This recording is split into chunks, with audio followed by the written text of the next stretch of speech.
Good evening. In this part of the video, we are going to cover one of the most beautiful chapter, that is allergy. This chapter is mostly based on medical science, but in this part of the video, we'll be knowing only the single glimpse about the allergy. What is allergy? What is the mitigation of allergy? How can you escape ourselves from allergy? And what are the things that we should keep in mind before fighting with allergy. तो allergy जैसे जो chapter है ये medical science के हालांकि है, अगर आपने बायो को अच्छे से पढ़ा है तो ये आपको ज्यादा हेल्पफुल करेगा। साथ में इसमें जो मेडिकल साइंस के टर्म्स के जो है वर्ड्स यूज हो रखे हैं, तो कोशिश करेंगे कि अधिकतर वर्ड्स को हम इंग्लिश टू इंग्लिश समझाने का प्रयास करेंगे। इस चैप्टर में अधिकतर जो है किन बातों पे चर्चा कर रखे हैं उसके बारे में जानेंगे। सबसे पहले है कि एलर्जी क्या होती है, एलर्जी क्या है। दूसरा है किन किन कारणों से एलर्जी होती है, जिसका नाम इन्होंने बाद में एलर्जेंस दे रखा है इस बुक में। इसके बाद है कि एलर्जी के मुख्य लक्षण क्या होते हैं, सिम्टम क्या होते हैं, सिम्टम के बारे में दे रखे हैं। उसके बाद है कि एलर्जी का पता कैसे लगाया गया। उसके बाद है कि एलर्जी अगर हमारे शरीर में होने वाली होती है तो उससे हमें क्या क्या सावधानी हमको बरतना चाहिए, जो आपका चैप्टर के एंड में दे रखे हैं। तो चलिए शुरू करते हैं और जानते हैं इस चैप्टर में। सबसे पहले इस चैप्टर के जो ऑथर हैं, जिसका नाम डॉक्टर राणा एसपी सिंह है, उसके बारे में।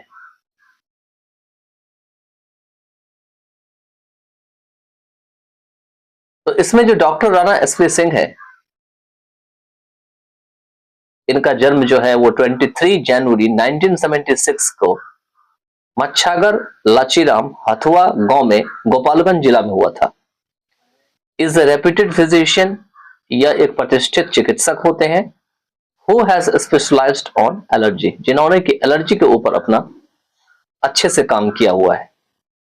ही has written a number of articles on health care, उन्होंने स्वास्थ्य सुरक्षा के ऊपर काफी संख्या में लेख लिखे हुए हैं। which have found favor of publication in leading newspaper, जिन्होंने की पब्लिकेशन के लिए अपना स्थान बना लिया है एक जाने माने अखबार में, लीडिंग न्यूज़पेपर में, as well as medical journals. और साथ साथ जो है जो मेडिकल जर्नल्स होते हैं, पत्रिका होते हैं, उसमें भी इन्होंने अपना स्थान बना लिया है। नेक्स्ट है कि third son of A police inspector, इनके पिताजी जो थे पुलिस इंस्पेक्टर थे, जिनका नाम था मिस्टर राम ध्यान सिंह। ठीक है, उनके तीसरे पुत्र थे, इसलिए लिखा हुआ है third son of A police inspector. Doctor Rana SP Singh has several degrees in his credit, Rana SP Singh के पास अब उनके नाम से बहुत सारी डिग्री है, सच एज MBBS, MD जो PMCH पटना से किए हैं, उसके बाद DA RCGP जो कि लंदन से किए हैं। He has read a number of papers in different national seminars. उन्होंने बहुत सारे जो है पेपर्स को पढ़े हैं, अलग अलग सेमिनार्स, जो राष्ट्रीय सेमिनार है उसमें। The recent being a seminar on epilepsy, अभी हाल फिलहाल में एपिलेप्सी के ऊपर सेमिनार हुई थी, उसके ऊपर भी उन्होंने इसको रीड किए हैं। Organised by department of neurology, जो कि न्यूरोलॉजी के विभाग के द्वारा आपको स्थापित किया गया था।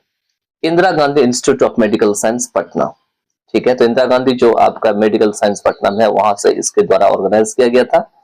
The present article contains useful tips on how to avoid allergy. अभी जो आप इस चैप्टर में पढ़ेंगे, इसमें आपको कुछ आवश्यक जो है बातें बताई गई है एलर्जी से बचने के लिए। इसमें जो क्वेश्चंस है वो भी आपको इस चैप्टर को दर्शा रहा है कि क्या आप पढ़ने वाले हैं। जैसे दे रखे हैं, answer this questions orally. Orally का मतलब होता है बोल करके, लिखना नहीं होता है, ठीक है। क्या करना होता है? बोल करके। तो ये जो नीचे दिए हुए क्वेश्चन है उसको बोल करके आपको उत्तर देना है।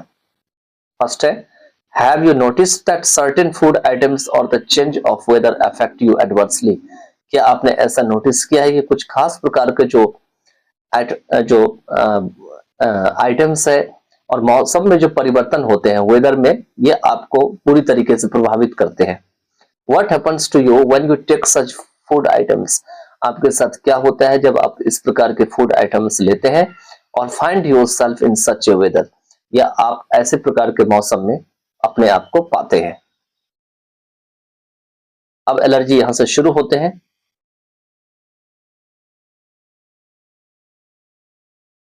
तो इसमें जो चीफ कैरेक्टर है जिसका नाम है प्रेम शंकर, प्रेम शंकर इस चैप्टर को शुरू करते हैं। याद रखिएगा, प्रेम शंकर से ये चैप्टर शुरू होता है। क्या होता है, प्रेम शंकर को एक दिन क्या होता है, एलर्जी का कुछ सिम्टम दिखता है, तब वो डॉक्टर के पास जाता है। अब डॉक्टर क्या करता है, बिल्कुल जो सेकंड मेजर कैरेक्टर के रूप में एकदम पूरा अच्छे से एलर्जी के बारे में एक्सप्लेन करके प्रेम शंकर को बताता है। तो one morning Prem Shankar woke up with an itching sensation of pain all over his body। एक दिन सुबह को प्रेम शंकर जो है अपने पूरे शरीर में खुजलाहट की उनको फीलिंग होने लगा, तो उसको लेकर के वो जाग उठे। He could not understand what was the problem with him। वह नहीं समझ पाए या नहीं समझ सके कि उनके साथ क्या हो रहा था या क्या समस्या चल रही थी। He went to a clinic। वो एक क्लिनिक पे चले गए।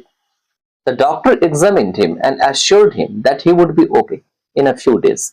डॉक्टर ने उनकी जांच की और उनको यह विश्वास दिलाया कि वो कुछ ही दिनों में ठीक हो जाएंगे। It's just an instance of allergy, he observed। उस डॉक्टर ने यह गौर से देखा और कहा, यह एलर्जी का एक उदाहरण है। प्रेम wanted to know what allergy is। लेकिन प्रेम जानना चाहते थे कि एलर्जी क्या होते हैं। So the doctor explained। इसलिए डॉक्टर ने उनको एक्सप्लेन करके बताया।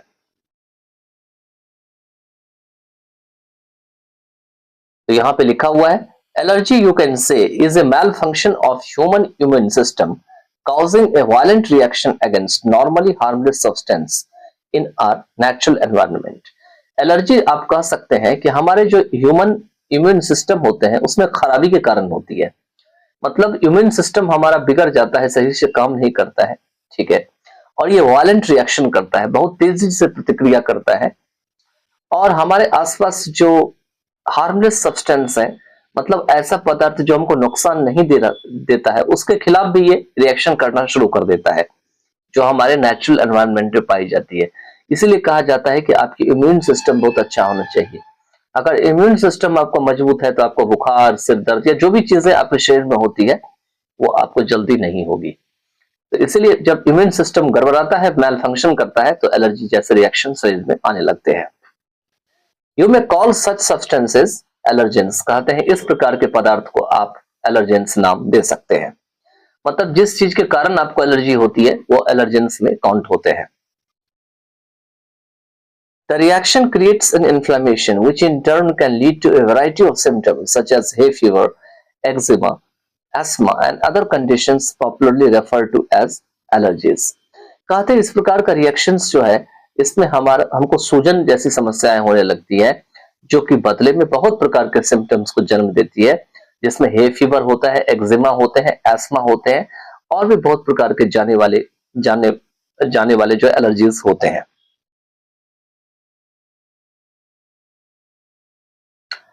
नेक्स्ट है, there are genetic and environmental risk factors.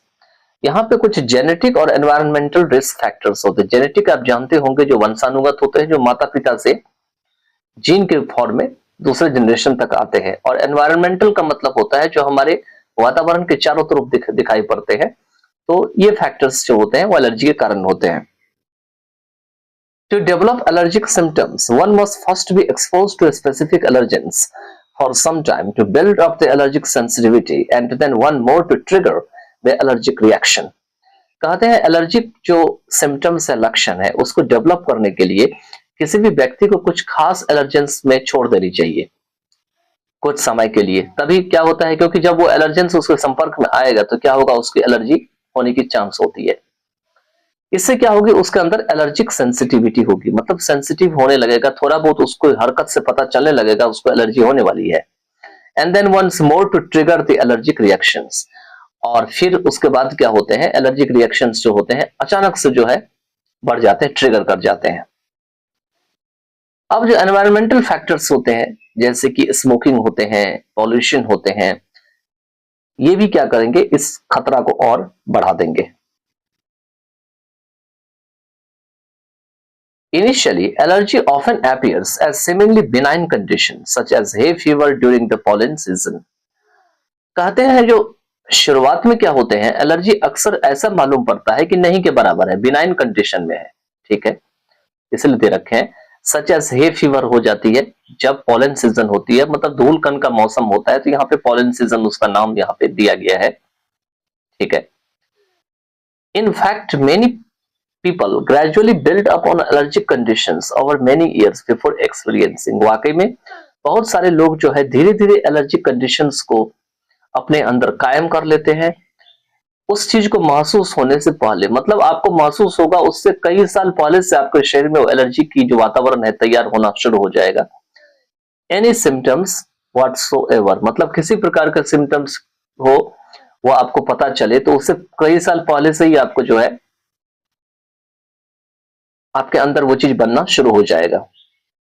However, for some unfortunate people, लेकिन फिर भी कहते हैं कुछ दुर्भाग्यशाली लोग होते हैं, a certain food or drug or an ordinary insect bite can result in sudden life-threatening anaphylactic shock. वो क्या करते हैं, अगर मान के चलिए कुछ भोजन भी कर लेते हैं, कोई दवा भी ले लेते हैं, या उसको मामूली सा कीड़ा अगर काट भी ले, ठीक है, तो इससे अचानक जो है जिंदगी को लेने वाली एनाफिलैक्टिक शॉक जो होते हैं, एनाफिलैक्टिक शॉक मैंने वोकैब में करा रखा है, तो वोकैब जब आप पढ़िएगा तो उसमें आपको सब मिल जाएगा, ठीक है, तो उससे भी इनको एलर्जी हो जाती है और वो परेशान होना शुरू हो जाते हैं। Furthermore, of those allergies which start as eczema or gastrointestinal problems, many evolve into asthma, frequently involving respiratory systems. कहते हैं यहां पर में इसके आगे वो सारे एलर्जी जो कि एक्जिमा से स्टार्ट होते हैं या गैस्ट्रोइंटेस्टाइनल प्रॉब्लम से स्टार्ट होते हैं, ये बाद में क्या होते हैं, दोनों एस्मा को जन्म देते हैं समय के साथ, और बार बार जो है इसमें जो हमारे सांस लेने वाले जो लक्षण है वो दिखाई पड़ते हैं, जैसे कि हाइपर रिएक्टिविटी दिखाई पड़ते हैं, और जो एयरवेज होते हैं, जो सांस लेने वाली जो पैसेज होते हैं उसमें रुकावट देखने को मिलता है, ऑब्स्ट्रक्शन देखने को मिलती है। This direct path of development is widely referred to as the allergy march. ये जो सीधा सीधा रास्ता है इसको आगे बढ़ने का, डेवलपमेंट होने का, इसको बेहतर तरीके से जो है एलर्जी मार्च के नाम से जाना जाता है। इसे दे रखा है वाइडली रेफर्ड, रेफर्ड मतलब जाना जाना या उसका नाम दिया जाना।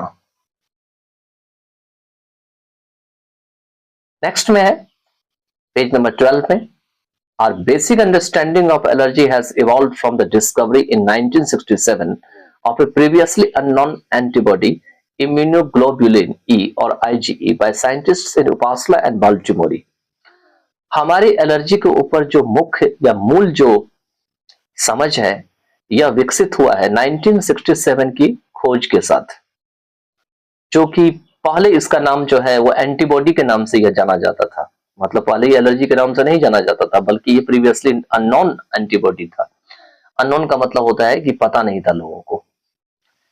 इसका नाम दे रखा है इम्यूनोग्लोबिन ई और आईजी। कुछ वैज्ञानिकों के द्वारा इनका नाम दिया गया था, कहां पर में, तो उपासला में या बाल्टीमोरी में। The most significant property of Ig antibodies is that they can be specific for hundreds of different allergens. कहते हैं जो काफी ज्यादा जो सिग्निफिकेंट प्रॉपर्टी होती है आईजी की, इम्यूनोग्लोबिन की, एंटीबॉडीज की, वो यह हो सकती है कि यह 100 से अधिक जो एलर्जी जिसके कारण से होती है उसमें कॉमन होती है, ठीक है। Continued research has significantly advanced our knowledge regarding, इस संबंध में लगातार जो रिसर्च हो रही है इसमें सिग्निफिकेंटली मतलब महत्वपूर्ण रूप से हमारे जो ज्ञान है, नॉलेज है, उसको बेहतर बनाया है, एडवांस किया है। एग्जाम्पल के लिए the interaction between IgE and inflammatory cells, जो IgE है, जो इम्यूनोग्लोबिन है, और जो हमारी सूजन वाली जो कोशिका है, इंफ्लेमेटरी सेल्स है, उसके बीच में जो है क्या है, इंटरएक्शन, आदान प्रदान हुआ है।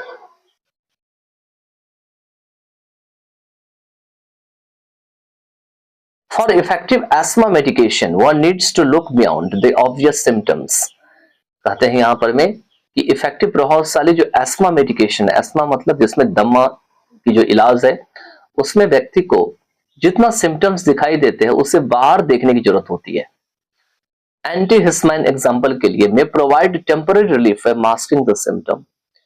ये एक प्रकार का हिस्टामाइन एंटी होता है, मतलब एंटी का मतलब जो किसी चीज से लड़ सकता है। एग्जाम्पल के लिए यह कुछ पल के लिए राहत दे सकती है सिम्टम को ऊपर, मतलब सिम्टम जो होती है, लक्षण होती है, उसको दबा करके या मास्क करके। But have virtually no effect on the underlying inflammation, लेकिन इसका कोई भी इफेक्ट लगभग नहीं दिखाई पड़ता है जो अंडरलाइंग इन्फ्लेमेशन होता है। अंडरलाइंग इन्फ्लेमेशन का मतलब होता है वो सूजन होने वाली होती है, लेकिन वो सूजन दबी हुई होती है, वो दिखाई नहीं पड़ती है, इसलिए इसका नाम है underlying inflammation. Other pharmaceuticals known to be effective for seasonal allergy must be administered weeks before exposure. दूसरे जो दवा होते हैं, फार्मास्यूटिकल्स होते हैं, दवा से संबंधित चीजें होते हैं, इसको सीजनल एलर्जी के लिए प्रभावशाली के रूप से जाना जाता है और यह इसलिए दे दिया जाता है ताकि ये जब ये दिखाई पड़े उससे यह कई सप्ताह पहले इस दवा को दे दिया जाता है। एडमिनिस्टर का मतलब होता है दे देना। नेक्स्ट है the clinical use of inhaled steroids is currently gaining ground due to their anti inflammatory effects. Clinic पे यूज होने वाले जो इनहेल सांस लेने वाला जो स्टेरॉइड होता है वो वर्तमान में काफी ज्यादा इससे लाभ हो रहा है क्योंकि एंटी इन्फ्लेमेटरी इफेक्ट का काम कर रहा है। ऑल्दो ओवर ट्रीटमेंट में हैव सीरियस साइड इफेक्ट्स, लेकिन कहते हैं जरूरत से ज्यादा अगर इलाज हो जाता है तो इसका बहुत ज्यादा गंभीर साइड इफेक्ट्स हो सकते हैं। To ensure the lowest effective doses throughout the treatment, the laboratory can periodically monitor the occurrence in serum of ECP released from inflammatory cells. कहते हैं कि इस डोज से कम इफेक्ट पर ही पूरी के पूरी इलाज के दरमियान में, इलाज के समय में यह निश्चित करने के लिए लैबोरेटरी प्रयोगशाला में समय समय पर इसकी जांच की जाती है। जो ईसीपी की सेरम है उसमें क्या होता है, अकरेंस होते हैं, उसकी जांच की जाती है।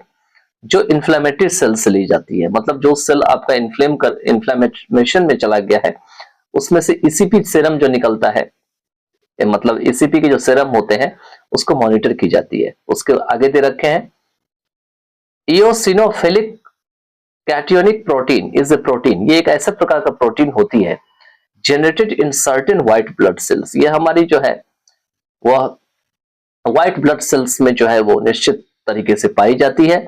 Actively engaged in the immune defence system, और ये क्या करती है, इम्यून की रक्षा जो प्रणाली होती है उसमें लगी होती है, इम्यून को बचाने का काम करती है। यूजिंग अ डायग्नोस्टिक टेस्ट, जब डायग्नोस्टिक टेस्ट की जाती है, जब देखा जाता है किस प्रकार का रोग है और इसकी क्या समस्या है, तो उस समय जो कि फैडिया के द्वारा विकसित किया गया था, ECP can be detected in body fluids. इससे बॉडी फ्लूइड्स में जो है जांचा जा सकता है, उसमें खोज के निकाला जा सकता है। अब कहते हैं कि एलर्जी जो होते हैं इसके क्या उपचार हो सकते हैं, ट्रीटमेंट्स ऑफ एलर्जीज, इसके क्या किस तरीके से इसका इलाज हो सकता है। तो there are 3 general approaches to the treatment of allergic diseases. जो एलर्जी की बीमारी होती है उससे निपटने के लिए 3 जनरल अप्रोचेस होते हैं। जैसे कि पहला होते हैं एलर्जिक राइनिटिस होते हैं, अवॉइडेंस ऑफ एलर्जेंस होते हैं, एलर्जेन से बचने के लिए, medication to relieve symptoms and allergy shots, मतलब इस सिम्टम्स को कम करने के लिए दवा देने का जो प्रबंध होता है, मेडिकेशन, और साथ में एलर्जी शॉट्स का। चलिए सबसे पहला दे रखे हैं कि allergens suggestions to avoid allergens, कि एलर्जेंस से कैसे बचें उसके लिए इन्होंने सुझाव दे रखा है। तो wear a pollen mask when moving the grass और हाउसकीपिंग, जब आप घर का काम कर रहे होते हैं, या यहाँ पे मूविंग दे रखा है लेकिन मूविंग गलत है, यहाँ पे होंगे मोइंग होंगे, MOWING। जब आप घास काट रहे होते हैं तो आपको पॉलन मास्क पहनना जरूरी होता है जिससे धूलकण आपके नाक में ना जाए, ठीक है। नेक्स्ट आपके दे रखे हैं सेकेंड्स में, यहाँ पर में stay indoors in the morning, कि सुबह के समय में मतलब जो है घर के अंदर रहे। When the pollen count is at the highest, क्योंकि धूलकण इसमें काफी ज्यादा होते हैं, या हवादार जो दिन होता है जब हवा काफी तेज चलती है। तो read and understand food levels for people with food allergy, food खाने वाले लोग जो फूड खाते हुए एलर्जी हो जाती है उनको खाने से पहले फूड के ऊपर लेवल लगा रहता है, तो उसको पढ़े और उसको समझे। नेक्स्ट है keep Windows and doors close during heavy pollination season, जब काफी ज्यादा जो है हवा वाला दिन होता है, जैसे पॉलिनेशन काफी हाई रेट में होता है, तो उस समय जो है अपना घर के खिड़कियों और दरवाजों को बंद रखे। Rid the home of indoors plants and other source of mildew. दूसरे प्रकार के जो मिल्ड्यू होते हैं या इंडोर प्लांट होते हैं उसको अपने घर में बहुत सोच समझ करके जो है उसको रखे या उसको जो है देख रेख करे। Don't allow dander producing animals in the house. Dander produce करने वाले जो एनिमल होते हैं उत्पन्न करने वाले उसको घर में इजाजत न दें, उसको जो है घर में न रखें। नेक्स्ट है change feather pillows, woollen blankets and clothing to cotton और सिंथेटिक मटेरियल्स। कहते हैं फेदर जो तकिए होते हैं, वुलन ब्लैंकेट होती है या क्लॉथिंग होती है या कॉटन या सिंथेटिक मटेरियल जो होते हैं उसको बदलते रहें। Enclose mattress, box springs and pillows in plastic barrier cloth.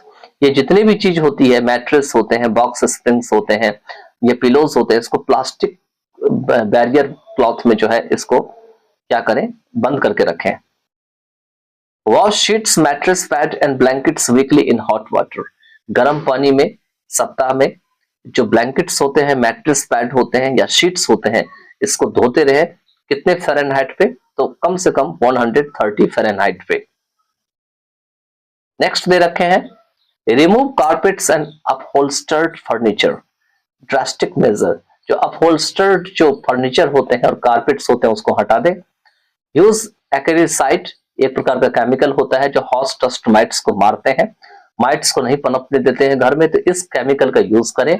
या टैनिक एसिड सॉल्यूशन का यूज करें, solution that neutralises the allergens. ये क्या करते हैं, एलर्जेंस की जो पावर होती है उसको खत्म कर देते हैं इन माइट्स ड्रॉपिंग्स। ठीक है। Some measures for those who can afford, मतलब ऐसे लोग जो कि अफोर्ड कर सकते हैं, उसमें पैसे खर्च कर सकते हैं, उन लोगों के लिए दे रखे हैं कि एयर कंडीशनर जो है वो यूज करने के लिए घरों में और कार में, एयर फिल्टर का यूज करने के लिए और ह्यूमिडिफायर का यूज करने के लिए। ह्यूमिडिफायर क्या करता है, ह्यूमिडिटी को क्या करता है, कमजोर कर देता है, उसको कम होने की कोशिश करता है। ठीक है, चलिए, तो इसके साथ जो है चैप्टर एंड होता है। In the next part of the video you will be aware with the word meaning and also the question answers of this chapter. Bye then take care of yourself. Hi, good evening. In this part of the video, we are going to cover some words from chapter allergy से हम कुछ words को जो है करने जा रहे हैं, जो class 10th lesson number 1 panorama part 2 का है। याद रखिएगा ये पनोरमा रीडर से लिया गया है, तो पनोरमा रीडर वाली जो बुक है उसमें आपका लेसन नंबर 2 है। सेकेंड थिंग, दूसरी चीज ये है कि इसमें कुछ वर्ड्स ऐसे हैं जिसका डेफिनेशन बहुत बड़ा बड़ा है। जैसे यहाँ ट्रीटमेंट की जो बात करें तो ट्रीटमेंट के बारे में इतना सारा दे रखा है, देख रहे हैं। तो आपको क्या करना है, अगर आप सुनना चाहते हैं तो सुनिएगा, नहीं तो ट्रीटमेंट का मतलब उपचार होता है केवल, वो आपको नीचे यहाँ पे लिखा हुआ आपको आएगा स्क्रीन के पास। जब इसको हम एडिट करेंगे तो वहां से आप देख लीजिएगा। ठीक है, तो चलिए शुरू करते हैं।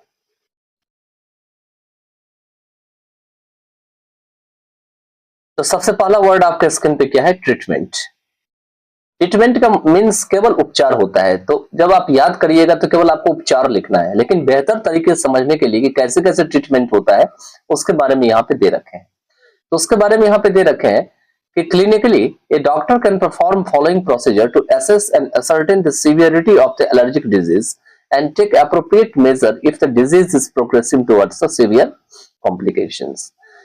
क्लिनिकली कहा जाता है कि डॉक्टर जो है कुछ नीचे दिए हुए जो प्रोसीजर है उसको फॉलो कर सकते हैं, परफॉर्म कर सकते हैं, निर्धारण करने के लिए या निश्चित करने के लिए जिसमें एलर्जी की जो बीमारी है वो काफी ज्यादा गंभीर हो जाती है। कुछ उचित प्रकार के उपाय, मेजर मतलब उपाय होते हैं, वो ले सकते हैं अगर यह बीमारी जो है वो काफी ज्यादा परेशानी की तरफ बढ़ती चली जाती है। तो इसमें डॉक्टर क्या क्या करते हैं वो बताते हैं। सबसे पहले करते हैं family history and nature of symptoms. जो बीमारी है या जो एलर्जी है उसका सिम्टम मतलब होता है लक्षण, लक्षण का नेचर कैसा है, लक्षण ज्यादा दिखाई दे रहा है या कम दिखाई दे रहा है, उसको नेचर ऑफ सिम्टम कहा गया है। और उस जो मरीज होते हैं या वो जो व्यक्ति होते हैं उसकी फैमिली हिस्ट्री भी निकाली जाती है। सेकंड है फिजिकल एग्जामिनेशन। ऐसे जो मरीज होते हैं उसका जो शारीरिक परीक्षा की जाती है और उनकी छानबीन या इन्वेस्टिगेशन की जाती है। उसके बाद है differential diagnosis between allergic and non allergic. कहते हैं कि एलर्जिक है यह व्यक्ति या नहीं है, नॉन एलर्जिक मतलब नहीं है, इसके बीच ये अंतर निकालते हैं। और ऐसा अंतर तब निकाल पाते हैं जब वो डायग्नोसिस करते हैं। डायग्नोसिस में क्या क्या करते हैं, रोग का कारण का पता लगाया जाता है, उसके समस्या का कारण का पता लगाया जाता है, उसको डायग्नोसिस कहा जाता है। इसे में आगे दे रखे हैं, A number of studies indicate that early treatment of allergy can change the course of disease progression. बहुत सारे ऐसे अध्ययन है वो इस बात को सूचित करते हैं कि शुरुआत में अगर एलर्जी का उपचार कर ले तो यह जो डिजीज प्रोग्रेशन है, मतलब बीमारी अगर बढ़ने का चांस होता है तो उसमें बदलाव ला सकता है। तो ये था ट्रीटमेंट का मीनिंग और ट्रीटमेंट कैसे किया जाता है। लेकिन ट्रीटमेंट का सीधा साधा जो मीनिंग होता है वो क्या होता है, उपचार होता है। ठीक है, केवल उपचार आपको याद करना है, बस। आगे चलते हैं। इसी प्रकार से एलर्जेंस है जिसके बारे में काफी कुछ दे रखा है, लेकिन आपको एलर्जेंस जो है उसके बारे में केवल कितना याद करना है वो यहाँ पे दे रखे हैं। एलर्जेंस क्या है, any substance capable of producing allergy, कोई भी ऐसा पदार्थ जो कि एलर्जी देने में कामयाब होते हैं उसको एलर्जेंस कहा जाता है। बस इतना सा याद करना है। ठीक है, कहने का अर्थ है कि अगर आप कोई भी चीज को टच करते हैं उससे आपको एलर्जी हो जाता है तो वो चीज क्या बन गया, एलर्जी होगी, एलर्जेंस बन गया।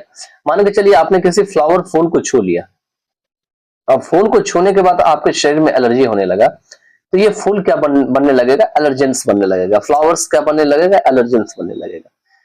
तो अब एलर्जेंस के बारे में इसमें थोड़ा ज्यादा दे रखा है, तो आपको इतना याद नहीं करना है, केवल समझना है। याद कितना करना है, केवल यहां तक, any substance capable of producing allergy, बस। अब ये जो एलर्जेंस होते हैं वो दो प्रकार के यहां पे दे रखे हैं। पहला होते हैं सीजनल एलर्जेंस और दूसरे होते हैं पेरेनियल एलर्जेंस। तो जो सीजनल एलर्जेंस होते हैं उसके बारे में दे रखा है, ये पॉलेंस होते हैं एंड आउटडोर मोल्ड स्पोर्स होते हैं, most frequently cause seasonal allergic rhinitis, sneezing. ये जो पॉलन और आउटडोर मोल्ड स्पोर्स होते हैं वो बारंबार जो है वो सीजनल एलर्जिक राइनिटिस, स्नीजिंग कराते हैं। और बता दें कि सारे मेडिकल टर्म के वर्ड है, अगर आप मेडिकल की परीक्षा की तैयारी करेंगे आगे तो आपको इस तरह के बहुत सारे वर्ड आपको मिलेंगे।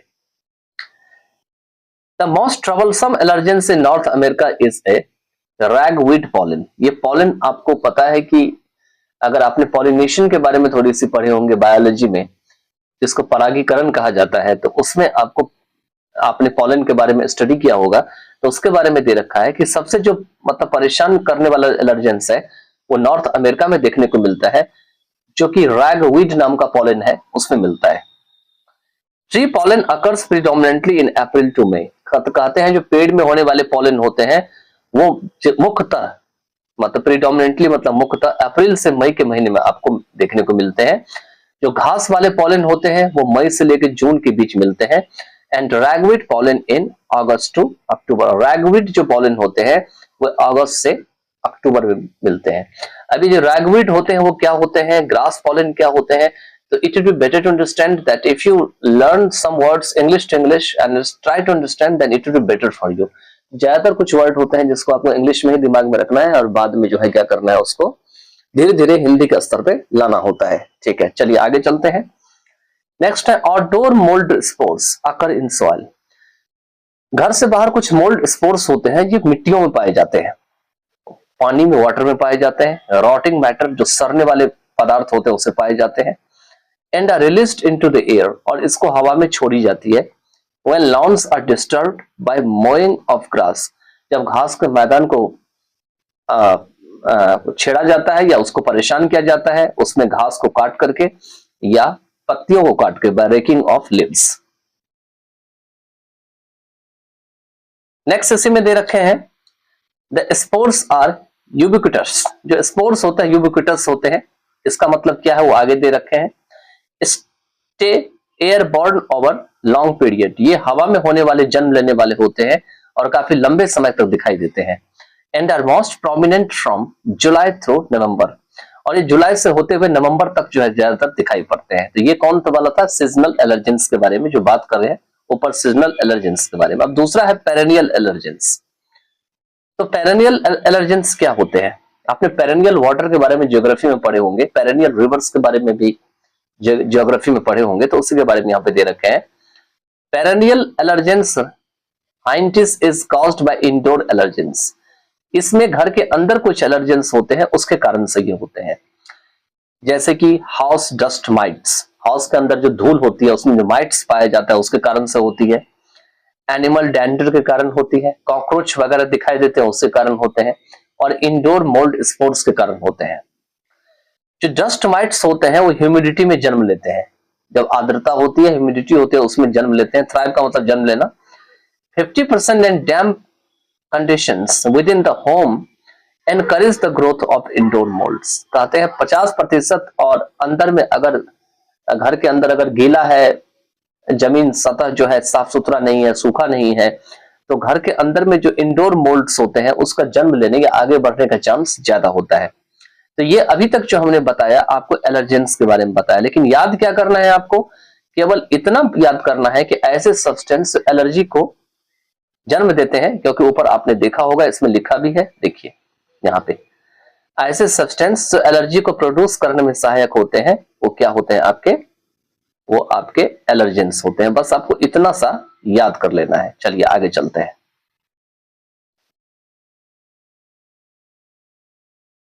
नेक्स्ट वर्ड आपके हैं स्क्रीन पर में, हाइपर रिएक्टिविटी। हाइपर रिएक्टिविटी का मीनिंग होते हैं denoting increased response to stimuli. Stimuli क्या होते हैं, जिससे किसी चीज को बढ़ने का ज्यादा चांस होता है, उसको स्टिमुली कहा जाता है। तो स्टिमुली को जब रिस्पॉन्स मिलने लगता है, काफी ज्यादा रिस्पॉन्स मिलने लगता है, तो उसको हाइपर रिएक्टिविटी कहा जाता है। नेक्स्ट है obstruction, OBSTRUCTAN, the blocking of land of an opening. कहते हैं जो ओपनिंग होती है आपकी, जहां से रास्ता जाने या आने का होता है, अगर उसको ब्लॉक कर दिया जाता है, रोक दिया जाता है, तो उसको रोकने के काम को ऑब्स्ट्रक्शन कहे जाते हैं। इसके बाद आपका एलर्जी। एलर्जी क्या होता है, sensitivity of the body to substances which in themselves are not irritating to the normal और exaggerated susceptibility to various foreign और सब्सटेंसेस। कहते हैं हमारे बॉडी में सेंसिटिव होने लगता है कि जब भी हम किसी पदार्थ के समीप जाते हैं या उसको हम टच करते हैं, जो कि अपने आप में which in themselves are not irritating to the normal or exaggerated susceptibility to various foreign or substances।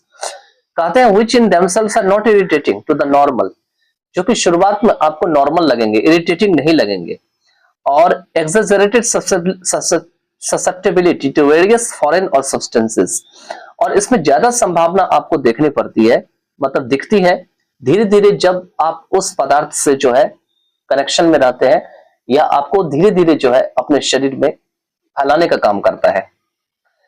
Allergy conditions include urticaria, shock, bronchial asthma, allergic rhinitis and eczema etcetera. तो ये जो है एलर्जी कंडीशंस के कुछ चीजें दी गई है जिसके कारण से एलर्जी होती है।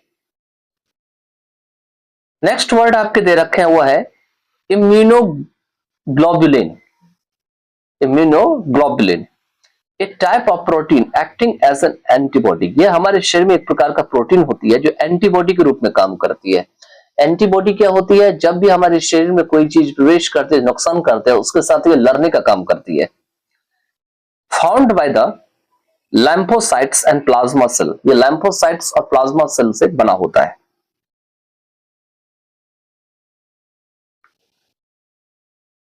नेक्स्ट वर्ड है इन्फ्लेमेटरी। इन्फ्लेमेटरी होता है रिलेटिंग टू और हैविंग एन इन्फ्लेमेशन। इन्फ्लेमेशन होते हैं खास करके अगर आपके शरीर में कोई चीज बहुत ज्यादा बढ़ रहा है और आपको नुकसान करने का काम कर रहा है, तो इन्फ्लेमेशन में आता है। इन्फ्लेमेशन में क्या होता है, खास करके कहीं सूजन से होने लगती है, कहीं चमड़ी आपको फूलने लगती है, तो इससे संबंधित जो चीजें होती है वो इन्फ्लेमेटरी में आते हैं। उसके बाद है इन्फ्लेमेशन, दे ही रखे हैं नीचे ही, swelling of any part of the body. किसी भी शरीर के हिस्सा अगर फूलने लगती है, स्वेल करने लगती है, तो वो इन्फ्लेमेशन में आती है। नेक्स्ट है hay fever. One form of allergy, एक प्रकार का एलर्जी होती है, affecting the nose and eyes of the prevalent in the falls, जो कि हमारी आईज और नोज को प्रभावित करती है, जो खास करके falls, prevalent in the falls. Falls का मतलब यहाँ झरना भी हो सकता है, या फॉल्स का मतलब कुछ और भी हो सकता है, जो उसमें ज्यादातर यहाँ दे रखे हैं विद्यमान होते हैं, प्रिवेलेंट होते हैं। इसके बाद नेक्स्ट दे रखे हैं जेनेटिक। जेनेटिक क्या होते हैं? GENETC, relating to reproduction. Reproduction आप जानते हैं, जिसमें कि आपको जीवों को जन्म लेने का काम होता है, तो रिप्रोडक्शन कहा जाता है। तो उससे संबंधित जो चीजें होती है उसको जेनेटिक कहा जाता है। नेक्स्ट है आपका बिनाइन, BENIGN। बिनाइन का मतलब होता है हल्का, आपको शून्य दिखाई पड़ेगा, नहीं के बराबर, नॉट मेलाइनेंट। जेनेटिक दोबारा रिपीट हो गया है तो इसको हम काट देते हैं, ये किताब में मिसप्रिंट हो गया है, ठीक है।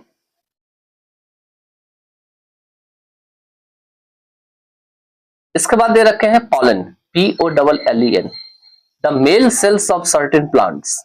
मतलब जो खास पौधा होते हैं, निश्चित पौधा होते हैं, उसमें जो मेल सेल्स होते हैं, मेल सेल्स मतलब नर कोशिका होते हैं, तो उसको पॉलन कहा जाता है। इसके बाद है एनाफैक्टिक शॉक। ये एनाफैक्टिक शॉक क्या होते हैं? तो severe allergic reactions occurring after an injection of substance to which a person is sensitive।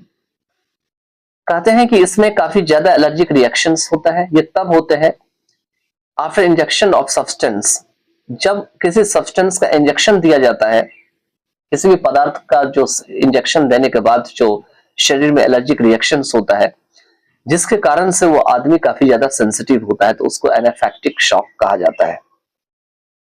Next है आपका gastrointestinal, relating to stomach and the intestine. ये हमारे पेट और आंत से संबंधित होते हैं, तो इसी को गैस्ट्रोइंटेस्टाइनल कहा जाता है।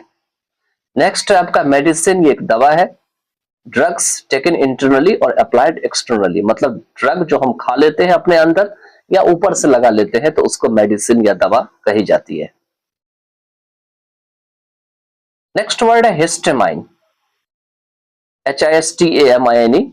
इसके मीनिंग होते हैं नेचुरली अकरिंग केमिकल सब्सटेंस। ये प्राकृतिक रूप से होने वाले रासायनिक पदार्थ होते हैं इन द बॉडी, मतलब शरीर के टिश्यू में होते हैं, ठीक है। Which is powerful stimulant of gastric secretion, जो कि गैस्ट्रिक जब सेक्रेशन होता है, निकलने का काम होता है, तो उसमें पावरफुल स्टिमुलेंट का काम करता है। स्टिमुलेंट होते हैं जो स्टिमुलस को बढ़ाता है।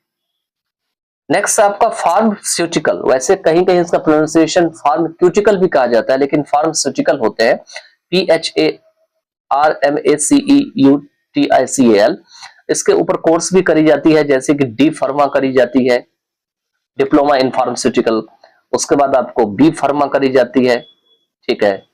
तो इस टाइप के जो कोर्सेज होते हैं बैचलर डिग्री के लेवल पे भी होते हैं, डी फार्मा के लेवल पे भी होते हैं। आपको पता होगा कि इसको कोर्स करने के बाद ज्यादातर जो लोग होते हैं वो मेडिकल में चले जाते हैं, और मेडिकल में जो ड्रग्स होते हैं, दवा होते हैं, उसके ऊपर काम करते हैं।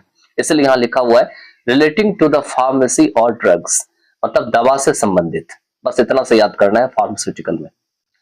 नेक्स्ट है आपका inhale, INHALE, it means to draw in the air और ड्रग। कहते हैं हवा में या ड्रग में ड्रॉ करना। ड्रॉ का मतलब है खींचना। नेक्स्ट आपका immune, IMMUNE, not susceptible to an infection. अगर इन्फेक्शन होता है और उस समय अगर महसूस ना होने दे तो उसको इम्यून कहा जाता है। नेक्स्ट है आपका mildew, destructive growth on plant, ठीक है। जब हम कुछ कर रहे होते हैं उस समय अगर बहुत ज्यादा ग्रोथ होने लगती है, विनाशकारी ग्रोथ होने लगती है, तो उसको मिल्ड्यू कहा जाता है।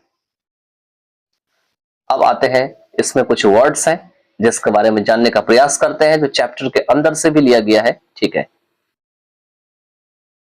फर्स्ट है आपका एपिलेप्सी, EPILEPSY। ये एक नाउन है। It means a chronic neurological disorder characterised by recurrent provoked seizure. Chronic का मतलब एक लंबा, न्यूरोलॉजिकल डिसऑर्डर मतलब जो ब्रेन से संबंधित डिसऑर्डर है, जो कि आप जिसके कारण से क्या होती है, हमारा दिमाग हैंग सा हो जाता है, मतलब ऐसा लगता है रुक सा जाता है, तो इसको एपिलेप्सी कहा जाता है। नेक्स्ट आपका sensation, SENSATION। It means the ability to feel when touching और बीइंग टच्ड, मतलब फीलिंग करने के योग्य होना जब आपको टच किया जाता है या आप किसी को टच कर रहे होते हैं। तो ये एक आपका नाउन है, ठीक है। व्हाटसोएवर ये एक आपका एडवर्ब है, WHATSOEVER। ये इसका मीनिंग होते हैं at all, of any kind, मतलब किसी प्रकार से, या किसी तरह से। इसके बाद है evolve.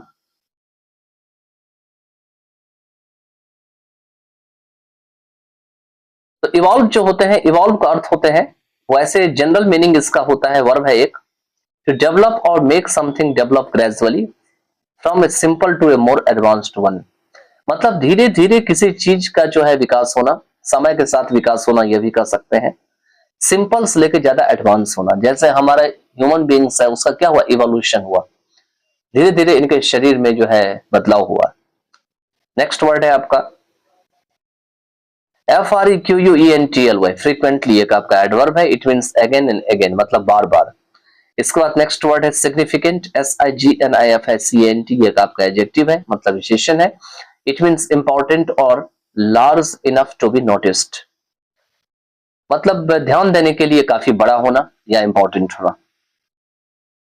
Next word is symptom, SYMPTOM, ये एक नाउन है, it means a change in your body that is a sign of illness, आपके शरीर में एक प्रकार का परिवर्तन जो बीमारी का संकेत होता है या बीमारी का साइन होता है, मतलब रोग का लक्षण जो होता है उसको सिम्टम कहा जाता है।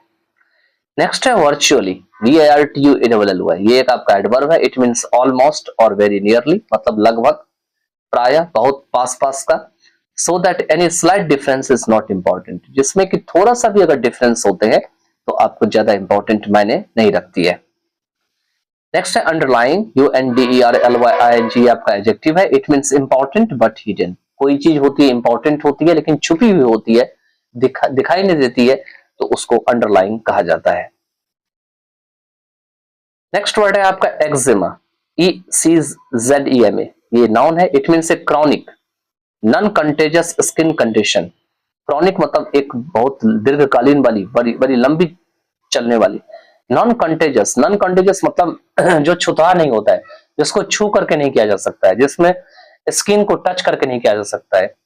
ये क्या करते हैं, that causes dry inflamed red and intensely itchy patches, जो कि हमारे जो चमड़े होते हैं उसको क्या करते हैं, सुखा देते हैं, उसको फुला देते हैं, इन्फ्लेम कर देते हैं, लाल कर देते हैं, और इची पैचेस काफी ज्यादा बना देते हैं। इची पैचेस का मतलब होता है खुजलाने वाले जो एरिया होते हैं या भाग होते हैं, उसको इची पैचेस कहा जाता है। नेक्स्ट है OCCURENC, अकरेंस, ये एक नाउन है, संज्ञा है, it mean something that happens और एग्जिस्ट, मतलब कोई चीज या तो होती है या विद्यमान होती है, दिखाई पड़ती है, तो उसको अकरेंस कहा जाता है। इसको शॉर्ट में घटना भी कहा जाता है, घटना, ठीक है, फिनोमिना जो होते हैं उसी टाइप से ये वर्ड लिया गया है। नेक्स्ट एक्सपोजर, EXPOSURE, एक नाउन है, इट मींस बीइंग अलाउड और फोर्स्ड टू एक्सपीरियंस समथिंग, या तो इजाजत देना और या तो मजबूर करना किसी चीज को अनुभव करे, तो उसको एक्सपोजर कहा जाता है। नेक्स्ट वर्ड है DETECT, डिटेक्ट, ये एक वर्ब है, मींस टू नोटिस और discover something that is difficult to see feel etcetera, मतलब किसी चीज को अगर डिफिकल्ट करते हैं देखने में या फील करने में, उस चीज को अगर आप खोजते हैं, उसको नोटिस करते हैं, तो उसको डिटेक्ट कहते हैं, खास करके पता लगाने के सेंस में होते हैं। इसके बाद है ADMINSTR, एडमिनिस्टर, एक वर्ब है, it means to give somebody something, specially medicine, किसी भी व्यक्ति को कुछ देना, खास करके दवा देना, स्पेशली मेडिसिन। नेक्स्ट है IMMENSE, इमेंस, ये एक एडजेक्टिव है, इट मींस वेरी बिग और ग्रेट, बहुत बड़ा या बहुत विशाल सा। नेक्स्ट है FURTHERMORE, फर्दरमोर, ये एक एडवर्ब है, it means an addition to what precedes, जो पहले होता है उसके अलावा अगर कुछ आगे आप बात करते हैं तो उसको फर्दरमोर कहा जाता है। जैसे मान के चलिए आप कुछ बताना चाहते हैं लेकिन अभी भी कुछ बातें छुपी हुई है या छूटी हुई है और आगे उन बातों को जोड़ना चाहते हैं, तो आप फर्दरमोर कह करके आगे चल सकते हैं। नेक्स्ट वर्ड है आपका ट्रिगर, TRIGGER, ये एक वर्ब है, means to make something sudden happenly, किसी भी चीज को अचानक अगर कराते हैं या होने देते हैं तो उसको ट्रिगर कहा जाता है। नेक्स्ट है मैल फंक्शन, MALFUNCTON, ये आपका वर्ब है, it means used about A machine, part of body etcetera, इसका इस्तेमाल मशीन के लिए या शरीर के हिस्सा के लिए किया जाता है। To fail to function properly, सही से कार्य करने में अगर असफल हो जाते हैं तो उसको मैल फंक्शन कहा जाता है। जैसे कंप्यूटर क्या करती है, कभी कभी मैल फंक्शन करने लगती है। कोई चीजें होती है, मशीन होती है जिसको हम खरीदते हैं तो मैल फंक्शन करने लगती है। तो चलिए इसके साथ इस चैप्टर का वर्ड एंड होता है। In the next part of the video I will be again present with question answer and also the explanation of the chapter. Hi, good evening. In this part of the video, we are going to cover some questions from chapter Allergy by Dr. Rana S.V. Singh. This is from Panorama Reader Part 2, Lesson number 2, Class 10th. सबसे पहला question आपके screen पे है। What are the symptoms that tell you that you are suffering from any allergic disease? ऐसा कौन सा लक्षण है जो आपको बताती है कि आप एलर्जिक डिजीज से सफर हो रहे हैं, आपको एलर्जी होने वाली है या हो रही है। What precaution would you take to overcome it? किस प्रकार की पूर्व सावधानी आपको बरतनी है इससे निपटने के लिए। ओवरकम मतलब निपटना या उस पर विजय प्राप्त करना। तो आंसर में इसमें दे रखे हैं कि allergic reactions usually create an inflammation. जो एलर्जिक रिएक्शंस होते हैं वो सामान्यतया हमारे शरीर में जो सूजन होती है उसको जन्म देती है। Which in turn could lead to other symptoms, जो कि बदले में और भी सिम्टम्स को जन्म दे सकती है, जैसे कि हे फीवर को, एक्जिमा को, एस्मा को, इन अदर कंडीशंस किसी और स्थिति में एज वेल मतलब साथ में। It needs to be triggered at first, इसे क्या करनी पड़ती है, पहले थोड़ा उकसाया जाना पड़ता है, ट्रिगर की जानी पड़ती है। Genetic and environmental factors are responsible for it, इसमें जेनेटिक और एनवायरमेंटल जो फैक्टर होते हैं इसके लिए जिम्मेवार होते हैं। Smoking pollution can also add to the risk, जो स्मोकिंग और पॉल्यूशन होते हैं ये भी इस खतरा को जो है और बढ़ा सकते हैं। Hence it is important to avoid them, इसीलिए जरूरी है कि इससे आप बच के रहें। नेक्स्ट इसी में है precautionary measures such as keeping a clean household shall be observed so that such reactions can be avoided. जो पूर्व सावधानी बरतने वाले जो उपाय है जिसमें कि आप अपने घरों को जो है साफ रखें, यह भी जो है ऑब्जर्व किए जाते हैं जिससे कि जो रिएक्शंस होते हैं एलर्जी की उससे बचा जा सके, can be avoided. Question number 2 है which types of common allergic diseases are generally found in children of 0 to 6 years of age. 0 से लेके 6 साल के जो बच्चे होते हैं उनके अंदर जो सामान्य एलर्जिक डिजीजेस होते हैं वो सामान्यतया कौन कौन सी पाई जाती है, तो उसके बारे में यहां पर में दे रखे हैं। तो आंसर में है children have the tendency of contracting allergic skin diseases, क्योंकि चिल्ड्रन में ऐसी टेंडेंसी होती है, रवैया होती है कि उनके अंदर जो है एलर्जिक स्किन डिजीज होने की ज्यादा संभावना होती है। तो most of the allergies in children are due to the allergens, बहुत सारे ऐसे बच्चों में एलर्जीज होती है जो कि एलर्जेंस के कारण होती है। एलर्जेंस मैंने बताया था क्या होते हैं, एलर्जेंस में क्या होते हैं, आपको एलर्जेंस के कारण एलर्जी होती है, तो इसीलिए एलर्जेंस जो होते हैं वो एलर्जी के मुख्य अंग होते हैं। ठीक है, इसमें जैसे दे रखे हैं दैट इंक्लूड्स फ्रूट्स होते हैं, डस्ट प्लांट पॉलेंस होते हैं और मेडिसिन होते हैं।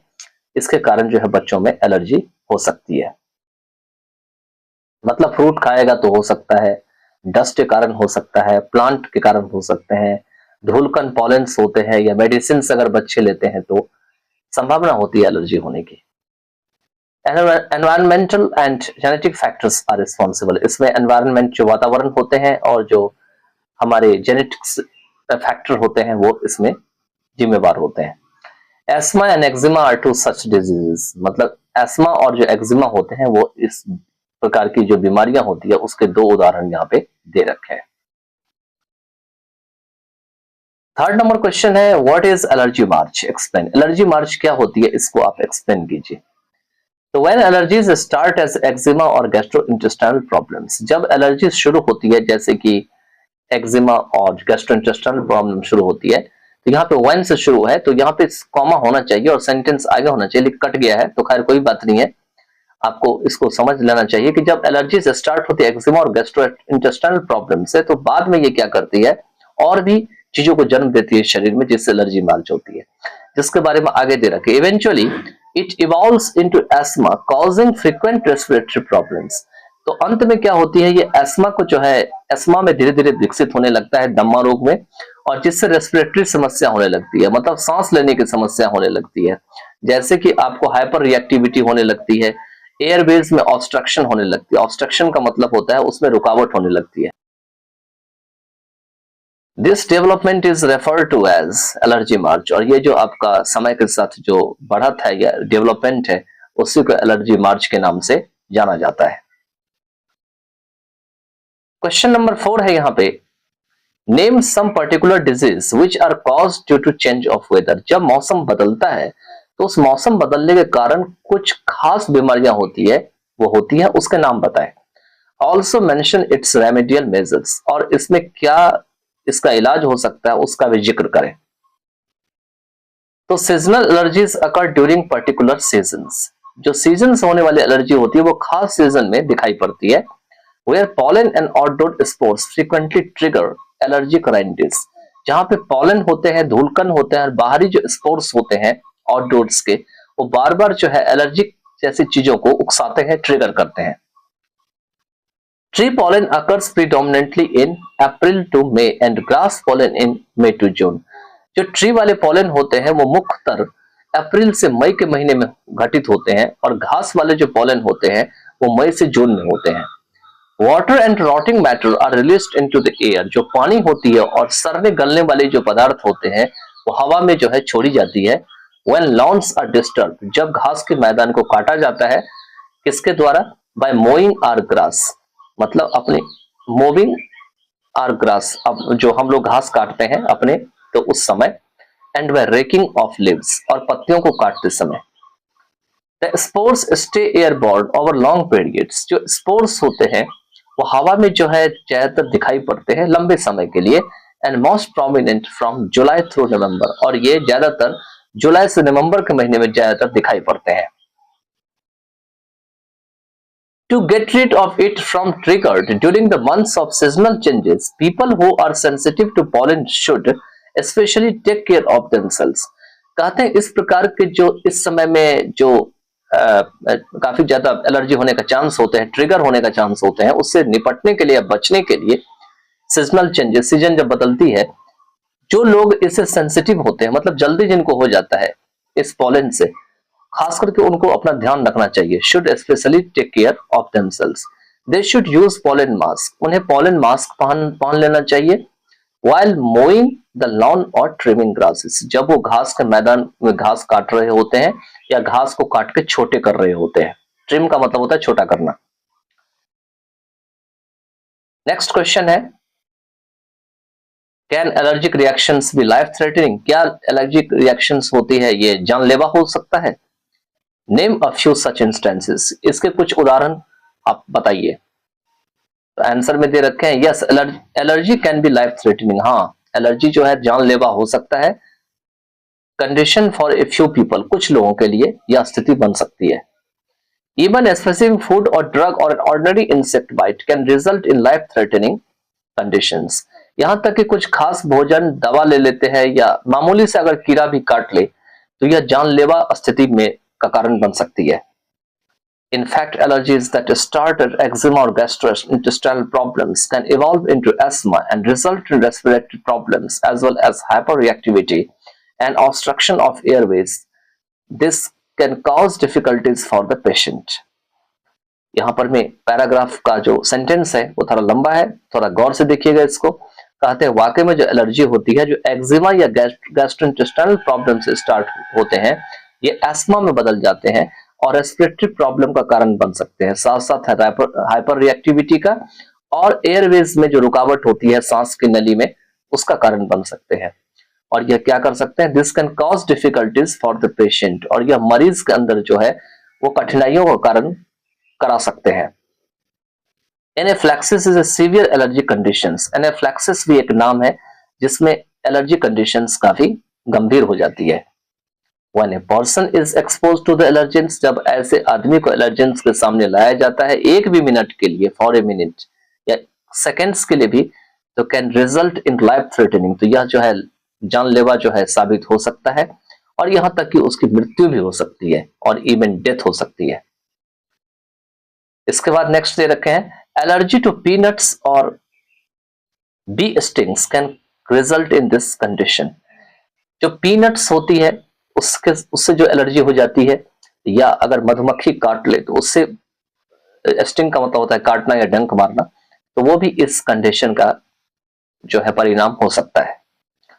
तो आई थिंक कि 5 क्वेश्चंस हमने करा दिए हैं। This is the last question of this chapter, question number 6। Suggest a few possible ways to avoid allergy. कहते हैं कुछ संभव प्रयास बताइए, संभव रास्ते बताइए जिससे कि एलर्जी से बचा जा सके। इजी क्वेश्चन है, आप you can also right in your own language, आप खुद से भी लिख सकते हैं इसको समझने के बाद। तो दे रखे हैं, to avoid allergy one can adopt the following preventive measures. Allergy से बचने के लिए कोई भी व्यक्ति जो है नीचे दिए हुए मेजर्स जो प्रिवेंटिव है, जिसमें रोका जा सकता है एलर्जी को, उसको अपना सकते हैं, अडॉप्ट कर सकते हैं। पहले दे रखे हैं, wear pollen mask while housekeeping और other activities related to the household might help. कहते हैं यहां पर में कि पॉलन मास्क को पहनिए जब आप घर में काम कर रहे होते हैं या और कोई काम कर रहे होते हैं, ठीक है, होते हैं जो हाउस होल्ड से जुड़े होते हैं, या आपको इसमें मदद कर सकती है, माइट हेल्प। नेक्स्ट दे रखे हैं, stay indoors in the morning as the pollen count is the highest at that time. कहते हैं घर के अंदर रहे सुबह के समय में, क्योंकि इस समय जो धूलकण की जो काउंट होती है वो उस समय बहुत ज्यादा होती है, हाईएस्ट होती है। People with food allergies should properly look for ingredients in the levels. ऐसे लोग जो फूड खाने के कारण एलर्जी होती है, वो फूड खाने से पहले जो फूड वाले डब्बा होती है उसको लेवल लगा रहता है, तो उसमें क्या क्या इंग्रेडिएंट है, क्या क्या मिलाया गया है, उसको सही से देखें। That they are allergic to, जिसको खाने से उनको एलर्जी होती है, and be alert about not consuming any of it, और इससे सावधान रहना चाहिए कि इस प्रकार के कोई भी इंग्रेडिएंट को वो ना खा ले। कंज्यूम मतलब खाना होते हैं। Feather pillows, woollen blanket and clothing should be change to cotton और सिंथेटिक मटेरियल्स।